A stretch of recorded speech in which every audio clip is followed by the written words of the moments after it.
navigating neo-paganism, and the anti-Christian myth.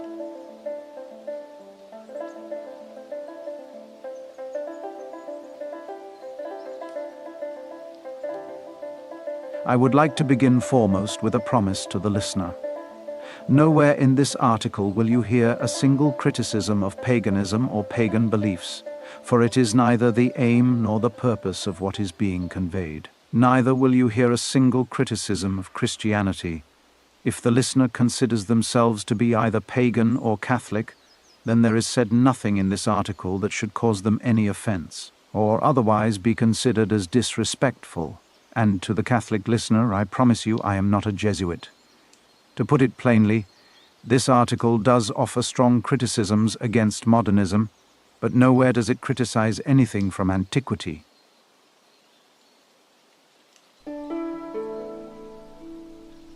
Paganism and neo-paganism.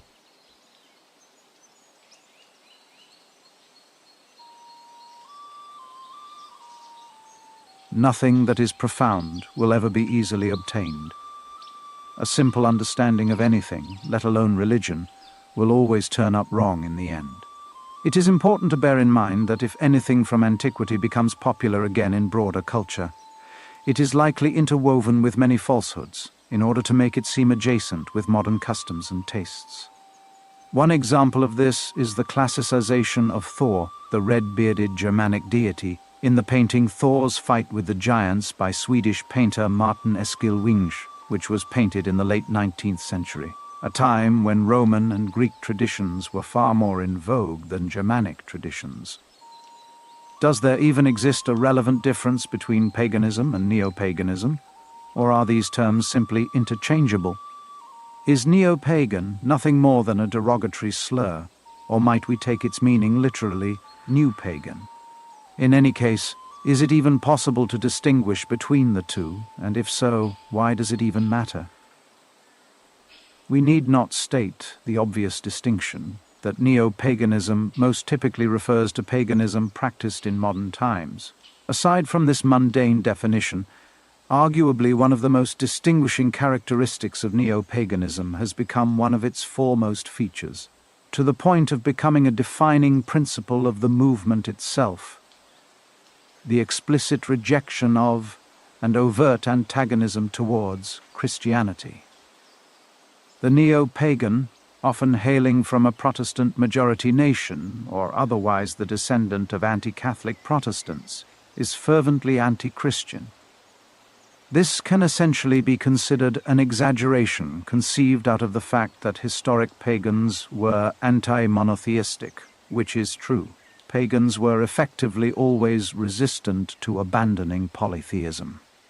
Although it is true to say that the pagan philosopher Socrates did propose a version of henothism, the belief that there exists one primary deity that reigns supreme above all other deities.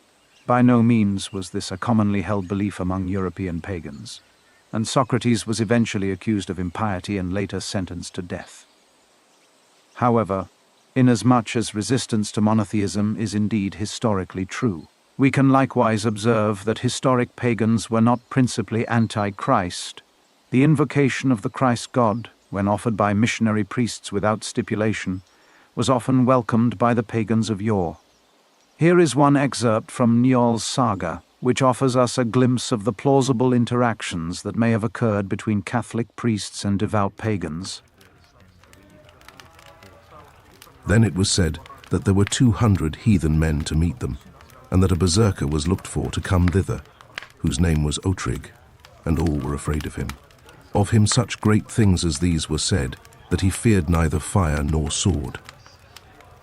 A Catholic priest named Thongbronda spake, "We shall bless 2 fires, the heathen men shall bless one, and I the other, but a third shall remain unhallowed. And if the berserker is afraid of the fire that I bless in Christ, yet treads both the others, then ye shall take fully my faith." The leader of the heathen men, a Norse pagan named Gest, responded, "That is well spoken, and I will agree to this for myself and my household." And when Gest had so spoken, then many more agreed to it. Njál's Saga, chapter 99. of Gest Odleif's son. The conflict concludes with the berserker Ohtrig arriving, not crossing the hallowed flames, and the Catholic priest thrusting his sword through his chest, as the pagan men likewise descend upon the berserker with their own weapons. For those who may view this tale merely as Christian, or otherwise doubt such perspectives among historic pagans, I recommend this video from Dr. Jackson Crawford, Professor of Old Norse Studies. Link in the description below. 3 important elements stand out in this saga excerpt. 1. The Catholic priest Thongbronda invited the pagans to bless their flames in accordance with their own magical customs, proposing a form of mystical challenge rather than rebuking them for their heathenry. 2. The pagan leader, Gest, did not oppose the mystical aid of a foreign god, so long as it was effective in solving the tribulations he and his men faced. 3. The pagans in this excerpt do not rebuke the Catholic priest for offering Christ's blessing. Rather, they seem loyal to their leader's opinion and ambivalent over whether or not the foreign god's invocation will work. One could hardly imagine it being welcome, or even permitted, to invoke the name of Jesus Christ in a friendly blessing at the Midgardsblot metal festival held annually in Norway, a popular attraction for many self-proclaimed pagans. The dichotomy that is presenting itself is that the neo-pagan of today treats their pantheon as exclusive, something that would have been unfamiliar to our polytheist ancestors who did not outright reject foreign deities as non-existent, or merely for being foreign. Rather, just as we might expect from polytheists, historic pagans expressed ambivalence, not rejection, towards the power of foreign deities. Pictured in this image is a polytheistic soapstone mold found in Trengarden, Denmark, that was used to cast silver amulets worn for mystical protection, Mjolnir and crosses alike. It is dated to approximately 950 AD. In just the same way, if we look to the East in modern times at cultures that have retained an unbroken tradition of paganism, we can witness firsthand how they react to Jesus Christ when presented with Christian sacramentals, icons, and statues. Here are 2 pictures of Hindu wayside shrines in India celebrating depictions of Jesus Christ and the Virgin Mary, alongside other native Hindu deities. Runestones are ubiquitously understood as being deeply associated with Germanic paganism, and the nation with the highest abundance of runestones in the world is Sweden. In Havamal, Odin sacrifices himself to himself in order to learn the wisdom held within the runes of his day. I know that I hung on a wind-rocked tree 9 whole nights, with a spear wounded, and to Odin offered myself to myself on that tree, of which no one knows from what root it springs. Bread no one gave me, nor a horn of drink. Downward I peered, to runes applied myself, wailing learnt them, then fell down thence.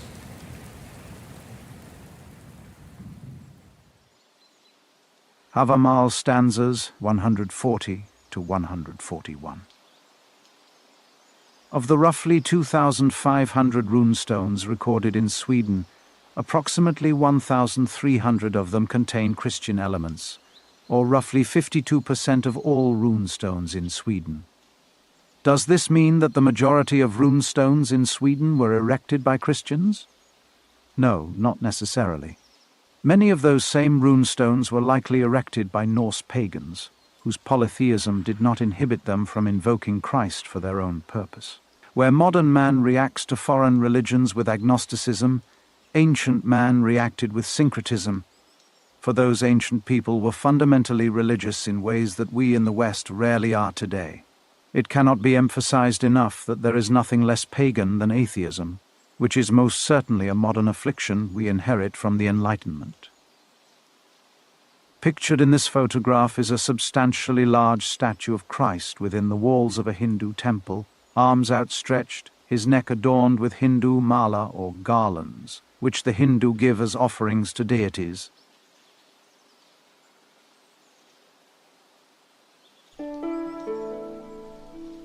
Protestantism and modernism, the enemies of sacrifice. The Hussites are wearing Mjolnir.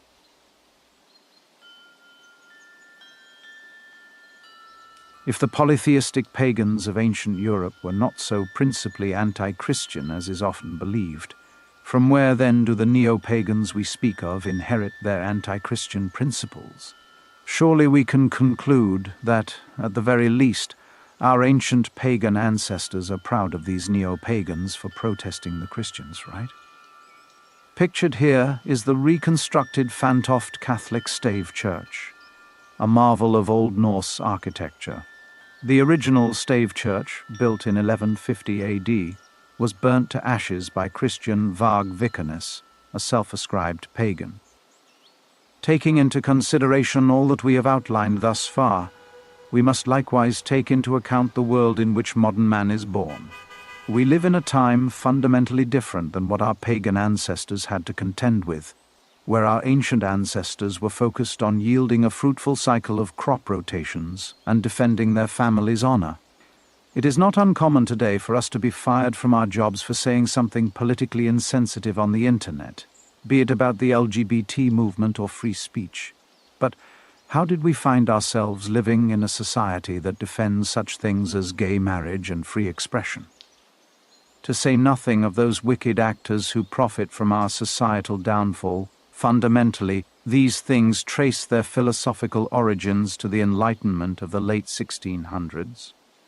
The Enlightenment evolved out of principles established by Protestant thinkers during the Protestant Reformation, which began in the year 1517, a period wherein many European Christians were led astray from the ancient Catholic traditions they inherited from their ancestors by rogue theologians who promoted the concept of Scripture alone.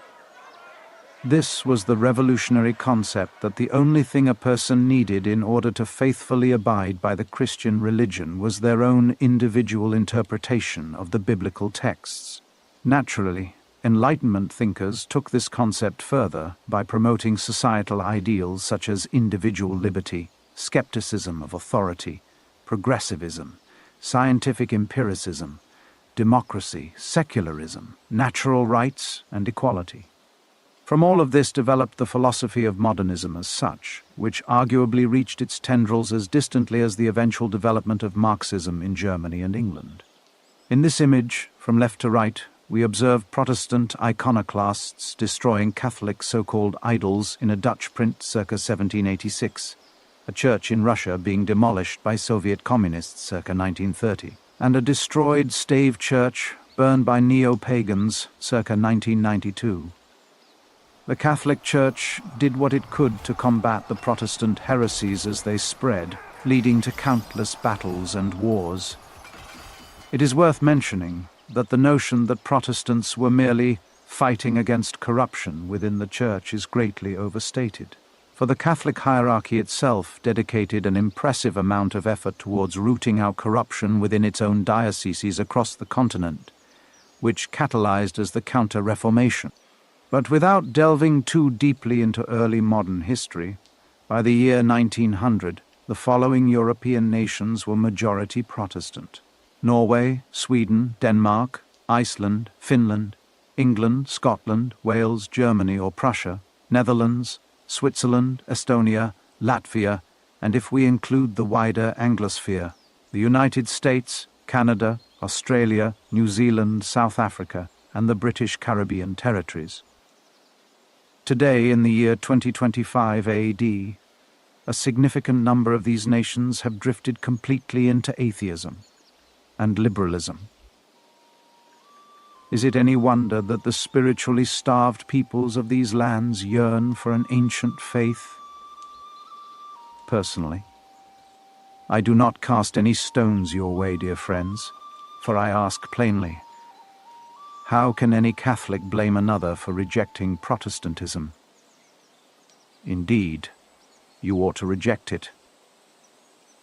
Ask any self-ascribed pagan residing in any one of these countries what the Christians believe happened to their pagan ancestors who died before the coming of Christ, and they will most likely respond. The Christians believe that their heroic pagan ancestors were banished to hell.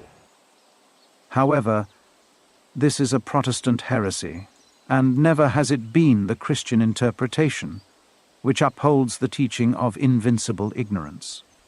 Question 632. What is invincible ignorance? Answer. Invincible ignorance is the ignorance of those who have never had the means of knowing the Christian faith. Question 633. Will invincible ignorance excuse a person from sin in the sight of God? Answer. Invincible ignorance will excuse a person from sin in the sight of God if he has lived up to the dictates of his conscience, for in such a case his ignorance is not his fault. The Baltimore Catechism, number 3, questions 632 to 633. In particular, the popular but erroneous notion that Catholicism was never deeply intertwined in the hearts and minds of the Scandinavian people, for example, is likewise untrue. The very first European king to ever step foot within Constantinople was a Norseman, King Sigurd I of Norway, during the Norwegian Crusade. When inspecting these observations altogether, it can be reasonably inferred that the neo-pagan of the 21st century most likely inherits their anti-Christian fervor not from their Iron Age pagan ancestors, who often were ambivalent towards Christ, but unwittingly from the Enlightenment ideals they culturally adopt from their anti-Catholic Protestant forebears of much more recent history, who no doubt would be just as proud of them for opposing those heathen Catholics partaking in ritual sacrifice at Mass, as much as they would be disappointed in them for no longer believing in Jesus. Guido List was a prominent 20th century neo-pagan and the progenitor of a self-described new pagan occult movement he called Armanism. Guido decided to marry another woman following a divorce with his previous wife in 1899. The subsequent wedding was held in an evangelical Protestant church. This was in spite of the fact that he was Austrian, Austria being predominantly Catholic during this period. Protestantism was becoming increasingly popular within the pan-Germanic political movement of the early 1900s. Many of its constituents turned their backs on monarchism and their Catholic roots, such as Guido himself. It is important to identify that the vast majority of ethno-nationalist neo-pagans can trace their interpretations and beliefs back to Guido's work, composed circa 1890, not medieval history. Such individuals can therefore be most accurately described as practitioners of Armanism, not paganism. Taking these observations into account, it is far more likely that Guido List and his followers were unwittingly passing on the torch of protest against Catholicism from prior centuries as an accessory to their politics.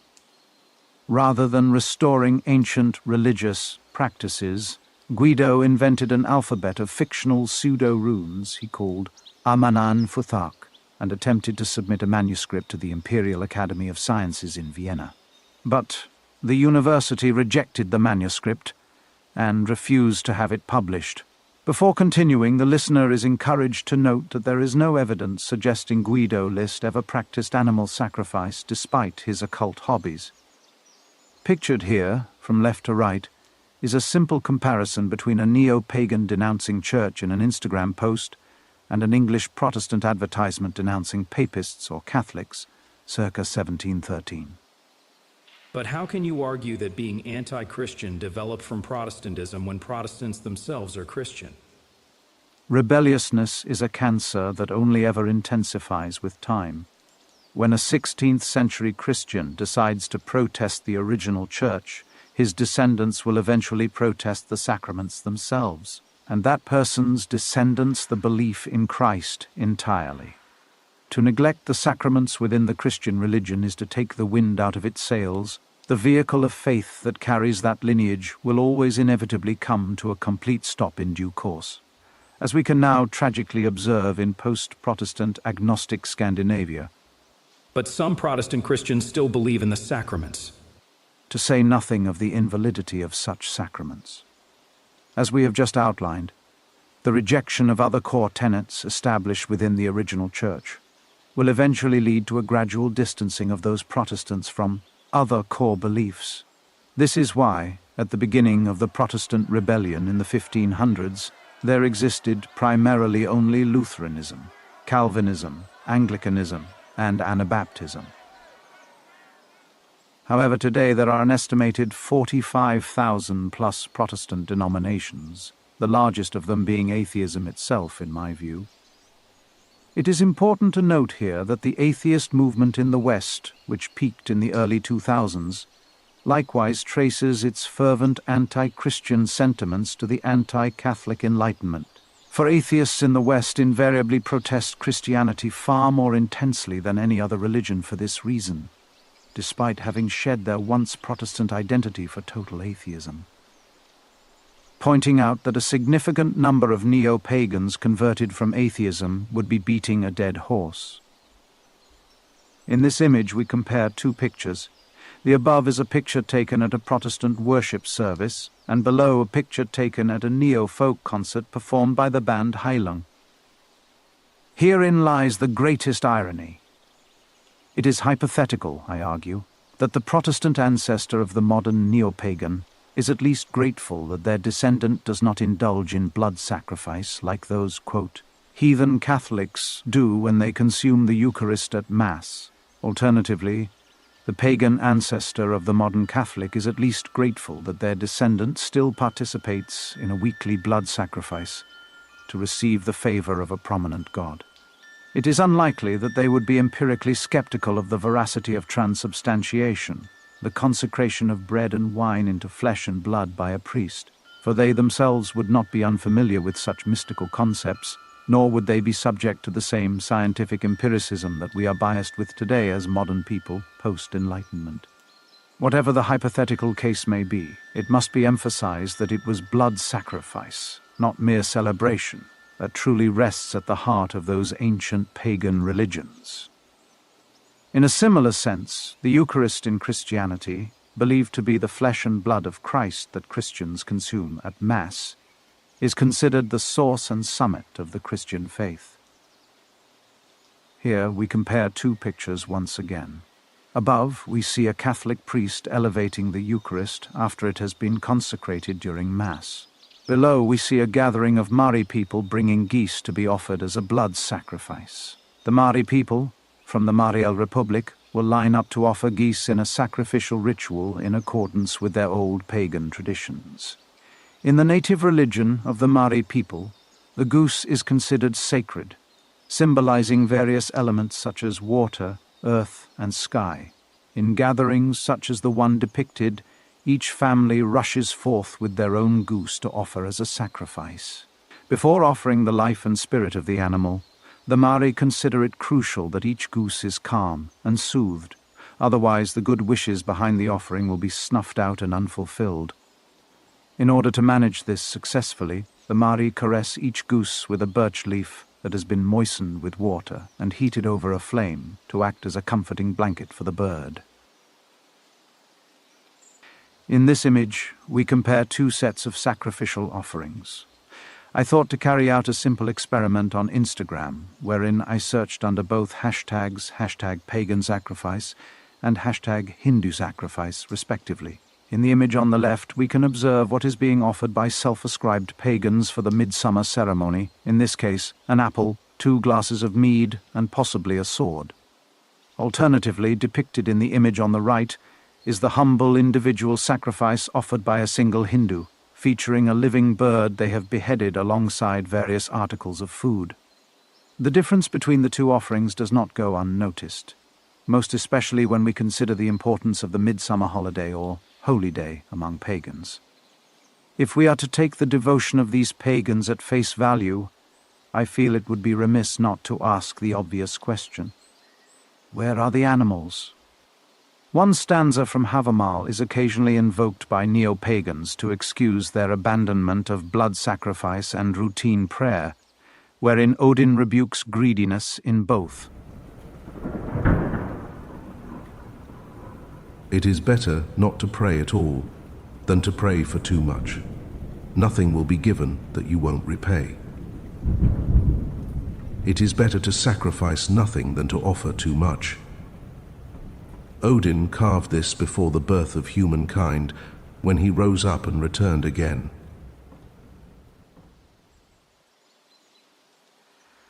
Havamal, stanza 147. In this stanza, Odin warns his subjects that he shall not be reduced to becoming a wish-granter, proclaiming that it is better not to ask for anything than to ask for too much from a deity. Note that Odin is praising the virtue of temperance, one of the 7 Christian virtues and the antithesis of greed. This, in spite of how historic pagans are frequently depicted as having been gluttonous buffoons. With regard to sacrifice, in this stanza Odin wisely advises his subjects to prioritize the quality, not merely the quantity, of the prayers and sacrifices they offer.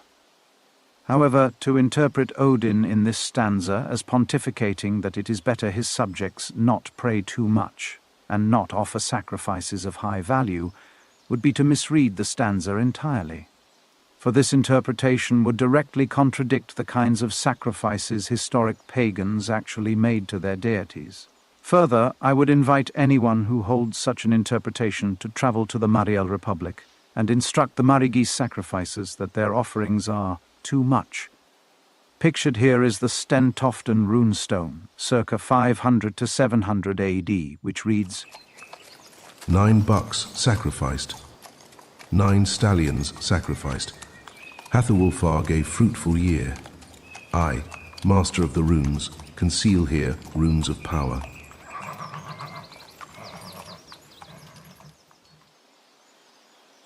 A similar point can be raised with regard to the 4 types of prayer in Christianity: adoration, contrition, thanksgiving, and supplication, the last of which applies to what Odin speaks to in stanza 147 of Havamal.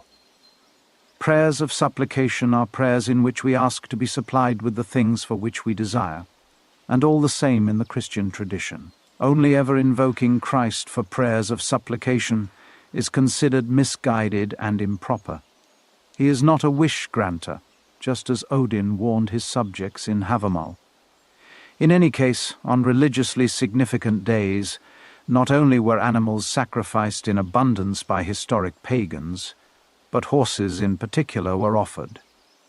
It cannot be overemphasized just how sacred this venerable act of horse sacrifice was considered by generations of our pagan ancestors.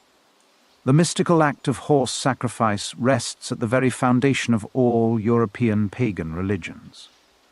Pictured on the left is an illustration of a Germanic pagan wielding a kneading pole drawn by Louis Moe, 1898. On the right is an excerpt of an Icelandic article discussing the taste of horse meat, which remains legal to consume in Iceland and various other parts of Europe to this day.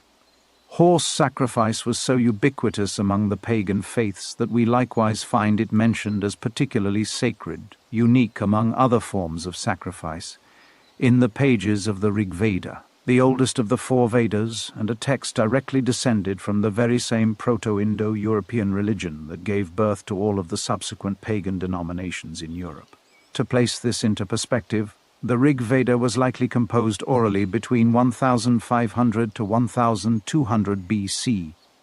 In other words, approximately 2,400 plus years of tradition connect the horse sacrifices offered by those who composed the Rig Veda and the horse sacrifices offered by the European pagans at the time of Christianization.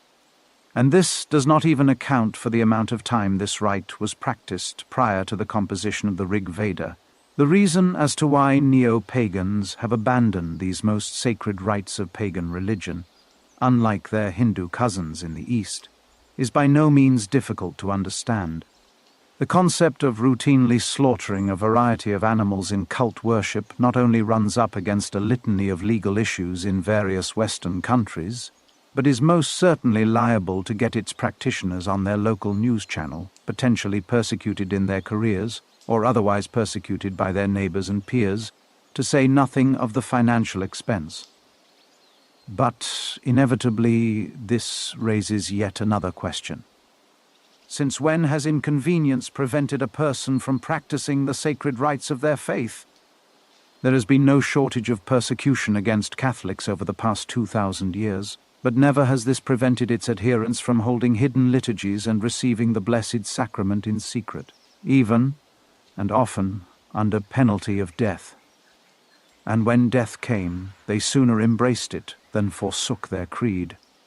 In a similar way, when the practice of horse sacrifice became banned in Iceland, the pagans insisted that, if they abide by the new laws, that they still retain the legal right, at the very least, to consume horseflesh, which still remains legal to this very day in the country.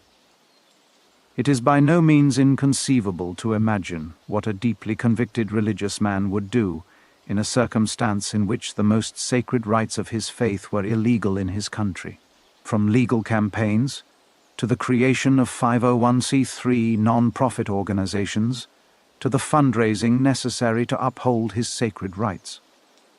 It remains a prominent question when taking into consideration the neo-pagans we are analyzing. Pictured here is Navy Chaplain Father Luis Padilla, administering sacred last rites under threat of sniper fire to a soldier dying from gunshot wounds. Venezuela, 1962. In 1580, a Catholic priest by the name of Edmund Campion offered hidden liturgies and gave sermons to the English people, who at this time were being overwhelmed by Protestant heresies. On July 14, 1581, Campion was arrested by a Protestant spy named George Eliot and taken to London. There, Campion was tortured on the rack, a device in which a person is stretched by their ankles and wrists using a ratchet mechanism, often to the point of fracturing bones in attempts to turn him Protestant. He was offered wealth, honours, and the title of Archbishop of Canterbury, all of which he declined. He was eventually hung, drawn, and quartered on December 1, 1581. Before his execution, Edmund Campion exclaimed the following: "In condemning us, you condemn all your own ancestors, all our ancient bishops and kings, all that was once the glory of England, the island of saints, and the most devoted child of the See of Peter." St. Edmund Campion to his jurors, November 20th, 1581. St. Edmund Campion is today recognized as a saint, and prayers to him seeking his intercession are often invoked with regard to Catholicism in England and literary publication.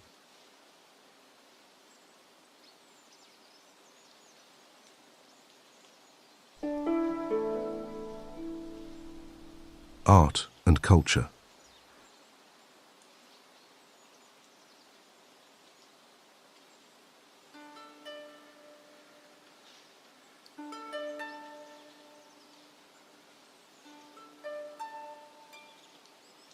The explosion in popularity we have witnessed surrounding European paganism over the past decades can be attributable in no small part to the proliferation of wildly successful media products, ranging from video games such as The Elder Scrolls V Skyrim and God of War 2018, to television shows and films such as History Channel's Vikings and Robert Eggers' The Northman, to neo-folk bands such as Einar Selvik's Wardruna and the band Heilung. Let me say first and foremost that I enjoy a great many of these artistic renditions as anyone might, and I find them entertaining. I consider Christian Varg Vikernes to be an excellent metal musician and an icon of Norwegian black metal.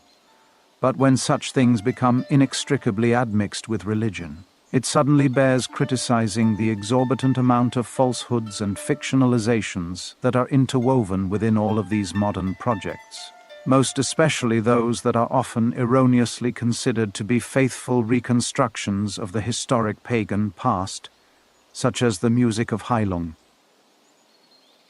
Pictured here, from left to right, is a silver Mjolnir pendant discovered in Skåne, Sweden, and a contemporary steel Mjolnir pendant, bearing a 17th century symbol taken from a Protestant grimoire discovered in Iceland. Let us recall the painting mentioned at the beginning of this article, Thor's Fight with the Giants, by Martin Eskil Winge,